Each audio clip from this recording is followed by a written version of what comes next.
अस्सलाम वालेकुम नाज़रीन, जागो न्यूज़ पर खुश आमदीद। नाज़रीन, अमेरिका ने सैनिटाइजर को अमेरिका में बैन कर दिया है। इसकी क्या वजूहात हैं, जानते हैं डॉक्टर हरशिंदर कौर से। जी है डॉक्टर हरशिंदर कौर साहब, हमारे प्रोग्राम में आपको खुश आमदीद। जी नमस्ते।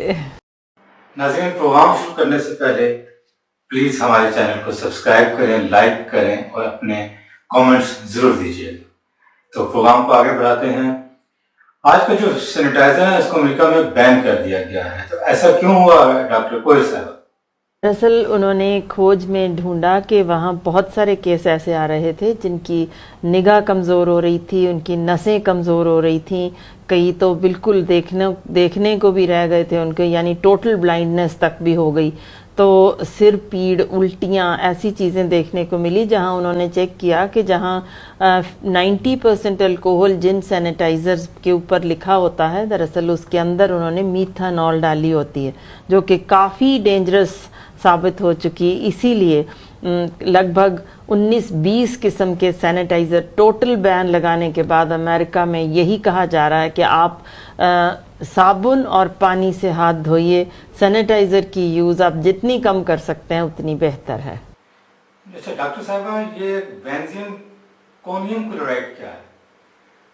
बेंजिलकोनियम क्लोराइड एक्चुअली जो सैनिटाइज़र वाइप्स हम आज बाज़ार में बहुत ज़्यादा इस वक्त मिलने लग गए हैं, उनमें ये डाला जाता है। और आपको हैरानी होगी अगर मैं बताऊं कि ये वायरस मार ही नहीं सकता, सिर्फ बैक्टीरिया मारता है। तो आप समझ सकते हो कि सिर्फ इश्तिहार के ज़रिए इसको इतनी ज़्यादा बड़ी मात्रा में लोग ख़रीद रहे हैं, इसको यूज़ कर रहे हैं। पर अगर कोरोना के नाम पे इसको ख़रीद रहे हैं तो ये कोरोना मार ही नहीं सकता। कोरोना तो छोड़िए, किसी किस्म की वायरस को नहीं मार सकता, सिर्फ बैक्टीरिया क्लीन करने के लिए है।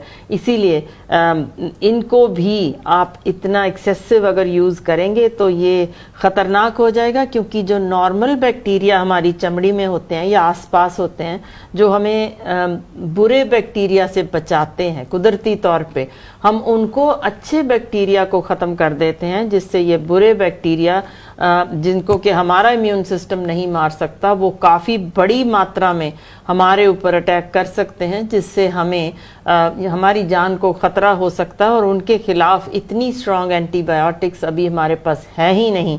इसीलिए वायरस से जितना हम डर रहे हैं उससे ज़्यादा इस वक्त बैक्टीरिया से डरने की ज़रूरत है। और मैं बता दूं, जितनी मौतें कोरोना में भी हुई हैं वो सारे सेप्सिस से ही ज़्यादा हो रही हैं, यानी बैक्टीरिया के हमले से। सो इसीलिए हम एक मक्खी को मारने के लिए तोप चला रहे हैं, जो कि बिल्कुल ठीक नहीं है। ये डिक्लोसेंट क्या होता है? कल बहुत से सैनिटाइजर्स में ट्रिक्लोसैन डाल दिया जाता है, जो कि फिर मैं बता रही हूँ कि एंटीबैक्टीरियल है।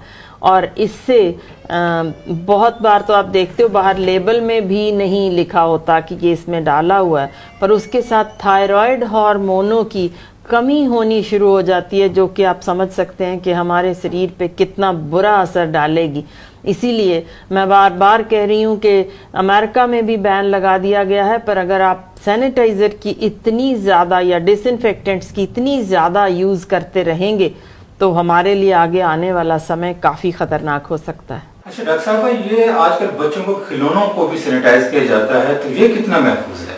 दरअसल बच्चों के खिलौने आमतौर पे बहुत सॉफ्ट होते हैं। आप देखेंगे कुछ प्लास्टिक के भी बड़े सॉफ्ट प्लास्टिक्स, या जिस तरीके के उनके टॉयज़ हैं, सॉफ्ट टॉयज़, वो सभी कुछ एब्जॉर्ब कर लेते हैं। ये जितना सैनिटाइज हम करते हैं वो सारा का सारा उनके अंदर एब्जॉर्ब हो जाता है। जबकि सैनिटाइज़र ने अगर असर करना हो तो उसको कम से कम 20 सेकंड तक बाहरली सतह पर ही रहना चाहिए।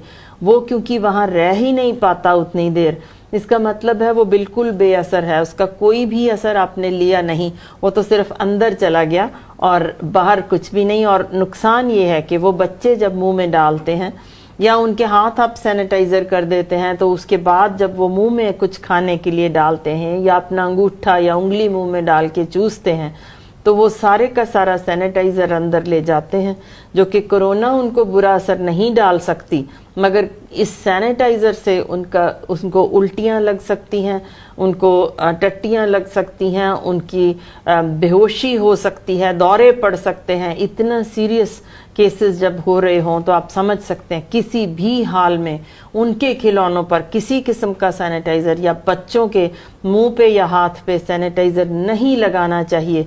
सिर्फ साबुन से उनके खिलौने धो देने चाहिए। इसी तरह बच्चों के दिन में 5 से 6 दफ़ा अच्छी तरह हाथ साबुन से धोने चाहिए। किसी भी किस्म का सैनिटाइज़र बच्चे के नज़दीक नहीं आना चाहिए।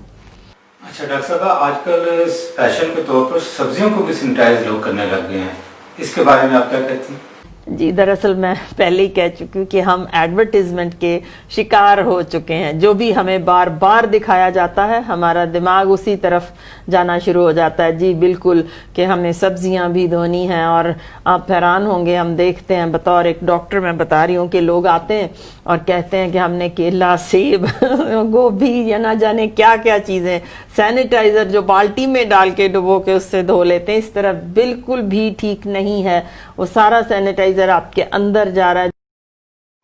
बहुत शुक्रिया डॉक्टर साहब का आपका वक्त देने का। तो नाज़रीन, आज तक के लिए इतना ही। प्रोग्राम खत्म करने से पहले आपसे गुजारिश है कि हमारे चैनल को सब्सक्राइब करें, लाइक करें और कमेंट देना मत भूलिएगा।